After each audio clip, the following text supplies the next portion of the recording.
आदमी छोटा हो या बड़ा, हर आदमी अपनी सुरक्षा के लिए चिंतित रहता है।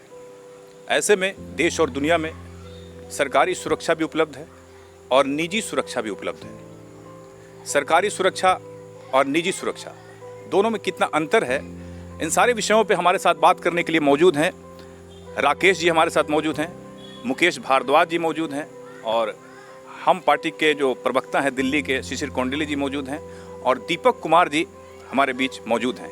तो सबसे पहले हम सवाल करेंगे राकेश जी से कि जहाँ पे सरकारी सुरक्षा इतनी विस्तृत रूप में मौजूद है, वहाँ पे ये निजी सुरक्षा जो कंपनियाँ हैं, ये कितना कारगर है सुरक्षा के लिए? देखिए, सुरक्षा के लिए कारगर निजी सब कंपनियां इसलिए कारगर है कि सरकारी सुरक्षा हर जगह नहीं। आज के डेट में आप या एक छोटा सा आपका व्यवसाय हो या बड़ा सा व्यवसाय हो, या आपका एक अच्छा सा घर हो या आपकी छोटी सी दुकान हो, हर जगह आप सिक्योरिटी लगाते हैं और सरकारी सिक्योरिटी हर जगह उपलब्ध नहीं हो सकता है। और हमारे सरकार के पास या किसी भी ऐसे देश के पास बिना प्राइवेट सिक्योरिटी को लगाए हुए हम जितना रिक्वायरमेंट है सिक्योरिटी का, उतना हम फुलफिल नहीं कर सकते हैं। तो देश में ऐसे मोर देन 65,000 सिक्योरिटी एजेंसीज हैं रजिस्टर्ड। 65,000। सो ऐसे हम खुद एक सुरक्षा कर्मी के रूप में काम कर रहे हैं, एक प्राइवेट कंपनी में काम करते हैं और हमारी कंपनी में मोर देन 2.5 लाख लोग हैं। और हम लोग ऐसे जितने प्राइवेट संस्थान, सरकारी संस्थान, वहाँ भी सुरक्षा का जिम्मा हम लोग लिए हुए हैं। सो इसलिए हर जगह गवर्नमेंट की सिक्योरिटी नहीं उपलब्ध हो सकती है और ना ही उतना कॉस्ट हम बेयर कर सकते हैं। इसलिए प्राइवेट सिक्योरिटी के द्वारा और उसके द्वारा लोगों को रोजगार भी एक मिल जाता है। तो इसलिए प्राइवेट सिक्योरिटी बहुत इम्पोर्टेंट है और बहुत इम्पोर्टेंट रोल प्ले करती है। क्या मुकेश जी, क्या ये कितना ज़रूरी है निजी सुरक्षा हिंदुस्तान में? हिंदुस्तानी की बात करते हैं। सुरक्षा इसलिए ज़रूरी है कि देश में जो भारत की जनसंख्या है 135 करोड़ है, ये सरकार के अनुसार है। ऐसे लगभग 150 करोड़ जनसंख्या है, तो 150 करोड़ नागरिकों के लिए 150 करोड़ सुरक्षा तो उपलब्ध हो नहीं सकती और सुरक्षा सबकी चाहिए। तो उसमें सीमाओं की भी सुरक्षा ज़रूरी है, देश की आंतरिक सुरक्षा भी आवश्यक है। तो सभी प्रकार की सुरक्षा सरकारी सुरक्षा एजेंसियां नहीं कर सकती है, इसलिए प्राइवेट सुरक्षा अत्यंत आवश्यक है। और प्राइवेट सुरक्षा के कारण ही सरकारी जो सुरक्षा एजेंसी है या सेना है या पुलिस है या प्रशासन है, उसका जो वर्कलोड है और मानसिक जो दबाव होता है वो कम है। क्योंकि प्राइवेट सुरक्षा एजेंसी भी बहुत ही बढ़िया काम कर रही है देश में, जिसमें SIS जैसी, गर्व का विषय है कि SIS जैसी कंपनी मल्टीनेशनल कंपनी हो गई है और पूरे दुनिया की सबसे बड़ी निजी सुरक्षा कंपनी है। और कंपनियों को सुरक्षा चाहिए, घर को सुरक्षा चाहिए, अन्य बहुत सारे क्षेत्र हैं जहां सुरक्षा की आवश्यकता होती है, तो हर जगह पुलिस नहीं लगाया जा सकता। इसलिए निजी सुरक्षा बहुत ही ज़रूरी है और उनके कारण देश आज सुरक्षित है। आज अपराध दर जो है कमा है देश में बहुत, उसका कारण है कि निजी सुरक्षा अपनी जो भूमिका है वो निर्वहन बहुत अच्छे से कर रही है। राकेश जी, इस क्षेत्र में रोजगार के किस तरह के अवसर हैं और कितनी संख्या में इसमें अवसर हैं? रोजगार के इसमें बहुत ही ज़्यादातर, यानी अगर इस कोरोना काल में भी आप देखेंगे तो सिक्योरिटी को इंडियन गवर्नमेंट ने और हर स्टेट गवर्नमेंट ने इसको फ्रंटलाइन वॉरियर के रूप में डिक्लेयर किया था। प्रधानमंत्री मोदी ने भी इसको एज ए फ्रंटलाइन वॉरियर किया था। तो जहाँ सारी व्यवसाय, सारे जितने भी आप उसको फैक्ट्री बोल लीजिए या जो भी निजी संस्थान या प्राइवेट संस्थान थे वो बंद पड़े थे। और सिक्योरिटी एक ऐसा चीज़ है कि आपकी जो बिल्डिंग है और आपका जो संस्थान हो, या तो बंद हो या चालू हो, सुरक्षा की ज़रूरत होती ही है। बंद पड़े मिल में, बंद पड़े फैक्ट्री में ज़्यादा सुरक्षा की ज़रूरत होती है। आप समझ रहे हैं? तो इसलिए ऐसे कोरोना काल में भी हमारे यहाँ काम करने वाले, खुद मैं मोर देन 2000 लोगों को अपने अंडर में रखता हूँ, मेरे अंडर में काम कर रहे हैं, जो सिक्योरिटी गार्ड का। एक भी सिक्योरिटी गार्ड हमारा अनएम्प्लॉयड नहीं हुआ इस पूरे 2 साल के कोरोना काल में। तो इसलिए रोजगार में, और अभी भी आज भी मैं आह्वान करता हूं, हम अपने मित्रों के साथ मिलते हैं और बात करते हैं कि कोई भी ऐसा बेरोजगार जो एक सर्टेन क्राइटेरिया को मीट करता है, उसको हम लोग रोजगार देने के लिए तैयार हैं, और पूरे देश में कहीं भी। तो जिस तरह से फोर्स की भर्ती होती है या पुलिस की भर्ती होती है, ठीक उसी तरह से इसका भी कैटेगरी है। बिल्कुल, सारा प्रक्रिया उसी तरह से है। हम हाइट मेजरमेंट करते हैं, हम फिजिकल फिटनेस देखते हैं, बिकॉज एक सिक्योरिटी गार्ड को he has to stand on the gate, तो उसको खड़ा होने के लिए फिजिकल पैरामीटर का बहुत इम्पोर्टेंट होता है। उसी तरह से उसको लिखने पढ़ने का, जो भी किसी भी संस्थान में वो ड्यूटी कर रहा है तो वहाँ का एंट्री करने के लिए उसको उसका एजुकेशनल बैकग्राउंड भी चेक किया जाता है, उसका हम लोग बैकग्राउंड वेरिफिकेशन भी करते हैं, और ऐसे सारे चीज़ों को लेकर के सारा पैरेड में बाद में हम ट्रेनिंग दें। हमारे खुद की कंपनी में 20 ट्रेनिंग सेंटर है, जहां हम भर्ती करते हैं, उनको ट्रेनिंग देते हैं, उनकी दक्षता के आधार पर उनको हम पोस्टिंग करते हैं। देश में है या और देश के बाहर भी? पूरे देश में, हमारे देश में 20 training centre, academic training centre, जहां हमारे जवानों को रिक्रूट किया जाता है, उनका पूरा मेजरमेंट किया जाता है, और उनके सारे सिलेक्शन होने की प्रक्रिया होने के बाद उनको हम पूरे 1 महीने की ट्रेनिंग देते हैं।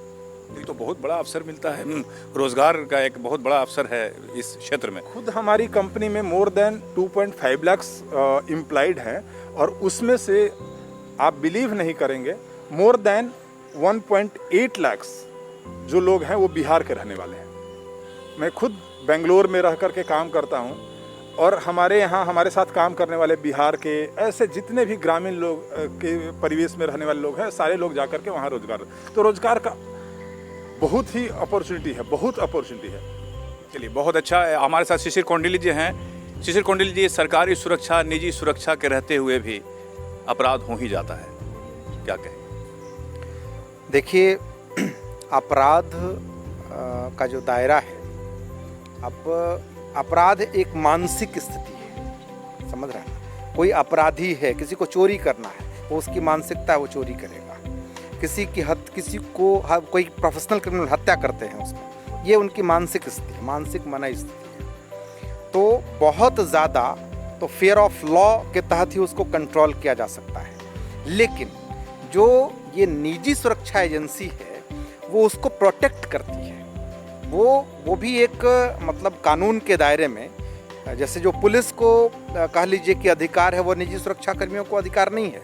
लाजमी सी बात है, क्योंकि पुलिस जो काम करती है वो CRPC और IPC या फिर जो इंडियन पॉलिट है उसके तहत वो काम करती है, यानी संवैधानिक स्ट्रक्चर में वो काम करती है। लेकिन सुरक्षा एजेंसी जो है वो, आप देखते होंगे उन जमानों में पहले चौकीदार हुआ करता था सरकारी, ठीक है ना? वो जो है वो उस समय जो चोरी डकैती वगैरह वगैरह जो होती थी उसको रोकने के लिए जागते रहो ऐसा करके वो एक रात में भी वो उस हिसाब से आवाज़ लगाता था। गांव में इस तरह की परंपरा थी पूर्व में। बाद में चूँकि सुरक्षा की व्यवस्था बढ़ी तो वो चीज़ें कम हुई। तो आपको मैं बताऊं कि कमोबेश अगर आप अवेयर हैं और आपको ये पता है कि चोर आ जाएगा, चोरी कर लेगा, तो हम जागे रहें या हम अवेयर रहें, हम तो इस हिसाब से उसको आप रोका जा सकता है, मतलब उस पूरे घटनाक्रम को। तो बहुत मुश्किल है ना? नहीं, लेकिन ये जो चौकीदार है, ये जो निजी सुरक्षा गार्ड है, वो उसको भरसक कोशिश करता है कि उसको रोके। और बाकी तो देखिए, अपराध 100% रोक पाना ये पुलिस के भी बस का रोग नहीं है, ठीक है ना? क्योंकि वो मानसिकता में घर कर गया है, तो उस मानसिकता को बदल पाना ये तो साइकोलॉजी है ना। तो साइकोलॉजी को एकदम से एलिमिनेट कर दें ये संभव नहीं है, क्योंकि इतनी बड़ी आबादी है, 135 करोड़ की आबादी इस देश की है, उसमें हर व्यक्ति मुंडे मते भिन्ना, हर व्यक्ति की अलग मानसिकता है। तो उस हिसाब से, लेकिन बहुत हद तक निजी सुरक्षा कर्मियों के खासतौर से निजी सुरक्षा एजेंसी जो आई है इस देश में, और उसके कारण जो सुरक्षा गार्ड जगह जगह तैनात हुए हैं, उसके कारण अपराध पे बहुत हद तक अंकुश लगा है। दीपक जी से बात करेंगे कि एक पुराने ज़माने में लोग लठैत रखते थे, आपको मतलब पता होगा, क्या उसी का ये रूप है निजी एजेंसियाँ? सर, सबसे बड़ी बात जो अभी हमारे मित्रगणों से चर्चा के बीच में आई है कि एक कंपनी है भारत में सुरक्षा की जो 2.5 लाख लोगों को रोजगार देती है। हमारा बिहार सबको पता है कि बहुत रोजगार उन्मुख राज्य नहीं है, उसमें से 1.8 लाख ऐसे लोगों को अगर रोजगार कोई कंपनी दे रही है तो हम लठैती न कह के इसको कहेंगे आपको रोटी की सुरक्षा दे रही है, आपकी थाली की सुरक्षा दे रही है। बिहार का लगभग 2 लाख युवा अगर किसी कंपनी से खाना खा रहा है तो हम तो कहेंगे वो एक तरह से फूड सिक्योरिटी आपको दे रहा है। आप लठैती की बात कहाँ करते हैं? सुरक्षा पहले सरकारी जमाने में लोग लठैत रखते थे, तो एक उस समय कुछ एजेंसियां नहीं हुआ सर, करती थी। राज सत्ता हमेशा सुरक्षा दे सकती है, लेकिन अपेक्षित सुरक्षा, हमको कुछ ऐड ऑन, कुछ टॉप अप लेना है, उसके बदले में अगर हम कुछ मूल्य चुका के लेते हैं तो लठैती हम इसको तब कह पाते अगर हम उसको लेकर के हम कहीं आक्रमण कर सकते, किसी पे कब्जा कर सकते। हमारा लठैत कहा जाता था सर, लठैत कहा लठैत जाता था। जमींदारों के यहाँ होते थे, वो लूट के लिए जाते थे, लगान वसूलने जाते थे, मारपीट करते थे। उस समय ये एजेंसियां नहीं थी। प्राइवेट एजेंसियों के गार्ड को लेकर के आप अपनी सुरक्षा कर सकते हैं, हमला नहीं कर सकते हैं, आक्रमण नहीं कर सकते हैं। यही मूल हमारे समझ से राकेश जी से बात करेंगे कि पहले के ज़माने में जो अभी मैंने पूछा, लोग लठैत रखते थे, एक बॉडीगार्ड के रूप में रखते थे। पहले एजेंसियां नहीं थी इस तरह की, तो क्या उसी का ये आधुनिक रूप है? बिल्कुल, जैसा कि आपको शिशिर जी ने बताया कि पहले हम चौकीदार रखते थे। पहले आज भी आप जाएंगे, गांव के लोगों को पूछेंगे, जब हम खुद काम करते हैं तो लोग उससे पूछते बोलते वही चौकीदारी वाला काम करते हो। बिल्कुल, चूंकि उनकी मानसिकता वही है। तो चौकीदार क्या हुआ करता था कि एक ऐसे आदमी को हम रोजगार देते थे और हम उसको उस प्रहरी के रूप में काम करते थे, चाहे वो रात का पूरे गांव का प्रहरी का काम करना हो या किसी भी संस्थान का प्रहरी का काम करना हो। वो ट्रेंड नहीं होते थे। आपने जो बात बताया वो लठैत वाली बात, वो क्या होता था, एक लठ लेकर के और अपना खड़े रहते थे। उनका उतना ही काम था, जागना, कॉशियस रहना। अभी क्या होता है कि उसको हमने ट्रेंड वे में, रिफाइंड वे में किया कि हमको पता है कि एज ए सिक्योरिटी हमको करना क्या है। पहले हम उसको थ्रेट को एनालिसिस करते हैं कि यहाँ रिस्क क्या क्या है, और उसके हिसाब से, जैसा कि अपने शिशिर कौंडली जी ने बताया कि हम सरकारी एजेंसी नहीं है, हम कोई आक्रमण, ये इस तरह का कोई एक्शन नहीं ले सकते हैं, लेकिन हमको पता है कि हमारे यहाँ इस कंपनी में या इस घर में रिस्क क्या है। हम रिस्क एनालिसिस करते हैं और उसके आधार पे हम उस तरह का सिक्योरिटी डिजाइन करते हैं। सिक्योरिटी एक फिजिकल सिक्योरिटी होता है, दूसरा एक इलेक्ट्रॉनिक सिक्योरिटी होता है। सिक्योरिटी क्या होता है, हम लोगों ने 3D के ऊपर चलाया है। पहले होता है उसको डिटेक्ट करना, डिटेन करना और डेटर करना।